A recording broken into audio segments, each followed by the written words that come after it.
Hello विद्यार्थियों, मैं देवेंद्र कुमार। आज की क्लास में सभी का स्वागत है। आज हमारा पहला टॉपिक रहेगा बच्चों अवशोषण संक्रमण। ठीक है बच्चों, अवशोषण संक्रमण। तो इससे पहले वाला हम आपको पढ़ा चुके हैं, उत्सर्जन संक्रमण पढ़ा चुके हैं। तो बच्चों सबसे पहले तो आपको इस तरीके का एक डायग्राम बनाना बच्चों। डायग्राम में किस तरीके से क्या करना होता है आप जानते होंगे, आपके बुक में भी दे रखा है, मैंने बता रखा है इसको, बस पहले ही बता दिया था। एक लाइन आपको खींचनी है, ठीक है, और कुछ गैप के बाद 3 लाइनें और खींचनी है। पहली वाली लाइन को N1 कह देते हैं, यानी N=1, दूसरी वाली को 2, तीसरी वाली को 3 और 4। ठीक है, इनका जो हमारा एनर्जी लेवल रहेगा वो 0 रहेगा, ठीक है, 0 रहेगा, इस प्रकार बढ़ता चला जाएगा। इसको हम लोग ग्राउंड स्टेट कहते हैं और ये हायर एनर्जी स्टेट है।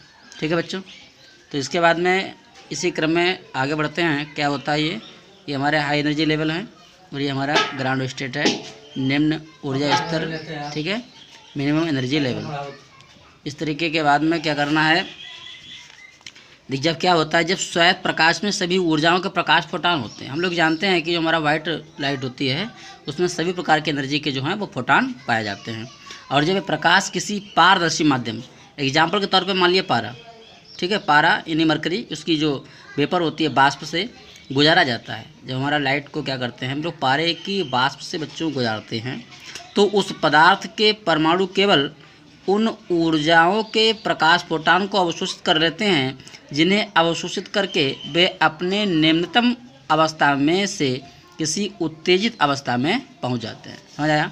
क्या करेंगे, उन ऊर्जाओं के फोटानों को बच्चों अवशोषित कर लेंगे, जिनको अवशोषित करने के बाद वो अपनी ग्राउंड स्टेट से कहाँ पहुँच जाएंगे, हायर स्टेट में बच्चों पहुँच जाएंगे। ठीक है, तब क्या होता है, पारगम्य प्रकाश में इन प्रकाश फोटानों के संगत तरंगदैर्घ्य गायब हो जाती है।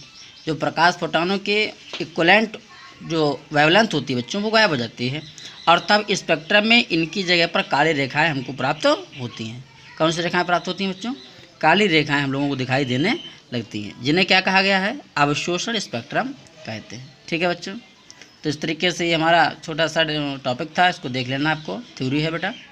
एक बार और बता देते हैं, डायग्राम आपको बनाना है। डायग्राम के बाद में जो हेडिंग डालेंगे उसके बाद डायग्राम, उसके बाद में हम लोग ब्लू पेन से लिखेंगे। नोट भी कर लेना है कि जब श्वेत प्रकाश जो होता है हम जानते हैं कि उसमें जो होता है श्वेत प्रकाश में सभी प्रकाश फोटान जो हैं वो पाए जाते हैं। और जब प्रकाश किसी पारदर्शी माध्यम, एग्जाम्पल के तौर पर मान लिया पारे की बाष्प से गुजारा जाता है, तो पदार्थ के परमाणु केवल उन ऊर्जाओं के प्रकाश फोटानों को अवशोषित करते हैं जिन्हें अवशोषित करके वे अपने कौन से निम्न ऊर्जा स्तर से उच्च ऊर्जा स्तर में पहुंच जाते हैं। ठीक है बच्चों, ठीक है, पहुंच जाए, तब पारगमित प्रकाश में इन प्रकाश फोटानों के संगत तरंगदैर्घ्य गायब हो जाती है। तो इनके इक्वल जो वेवलेंथ होती है बच्चों को क्या हो जाती है, गायब हो जाती है, और स्पेक्ट्रम में इनकी जगह पर हमको काली रेखाएं प्राप्त हो जाती हैं, जिन्हें हम लोग क्या कहते हैं बच्चों, अवशोषण स्पेक्ट्रम कहते हैं। इसको ध्यान रखना है आप लोगों को। ठीक है बच्चों, तो ये टॉपिक हमारा ये रहता है। नेक्स्ट टॉपिक बात करते हैं। इसी क्रम में बेटा नेक्स्ट टॉपिक हमारा रहता है लेज़र। लेज़र क्या होता है? लेज़र को सबसे पहले तो मैं बताता हूँ कि लेज़र की फुल फॉर्म क्या होती है। आप जानते हैं एल का मीन्स क्या होता है, लाइट, ए एम्पलीफिकेशन, एस स्टिमुलेटेड, ई एमिशन, आर रेडिएशन। ठीक है बच्चों, तो कुल मिला के कहा जा सकता है light amplification, by stimulated emission of radiation. ठीक है बच्चों, तो लेज़र की खोज जो थी वो सन 1960 ईस्वी में टी.एच. माइमन एक साइंटिस्ट थे, उन्होंने की थी, जो अंग्रेजी शब्द LASER शब्द से बना हुआ है। फुल फॉर्म आपको बता दी गई, और इसका जो हिंदी अर्थ है वो होता है विकिरण के उद्दीपित उत्सर्जन द्वारा प्रकाश का प्रवर्धन। ध्यान रखना है बच्चों, ये लेज़र की फुल फॉर्म कई बार पूछी जा चुकी है, एग्जाम में आ जाती है, थोड़ा इंपॉर्टेंट टॉपिक है ये, ध्यान रखना है इसको कैसे पढ़ना है। ठीक है, तो सबसे पहले आपको हेडिंग डालना है, किसने खोज की थी, टी.एच. माइमन ने की थी। कब की थी? 1960 में की थी। और इसकी फुल फॉर्म क्या होती है, लाइट एम्पलीफिकेशन व स्टिमुलेटेड एमिशन ऑफ रेडिएशन, विकिरण के उद्दीपित उत्सर्जन द्वारा प्रकाश का प्रवर्धन। ठीक है बच्चों, ये तो इसका रहेगा नाम क्या है।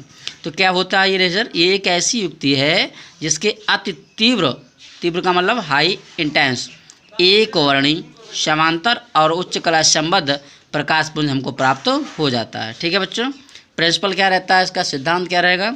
लेज़र का कार्य सिद्धांत समझने के लिए हम लोगों को कुछ घटनाओं को समझना बहुत ज़्यादा आवश्यक है।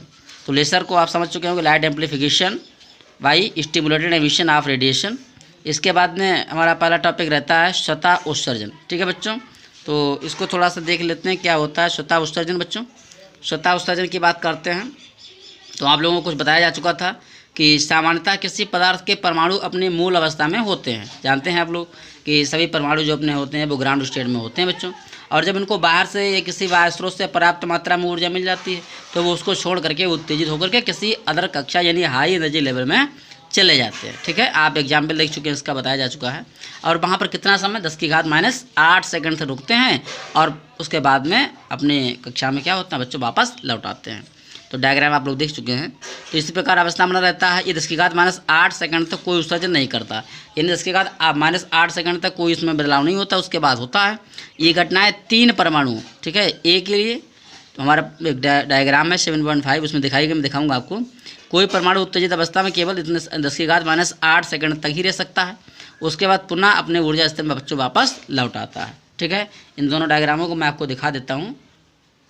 हाँ तो बच्चों ये हमारा डायग्राम रहेगा, दिखाई दे रहा है आप लोगों को। उत्तेजित अवस्था है, अवशोषण, मूल अवस्था, HNU फोटान हमारा रहता है बच्चों।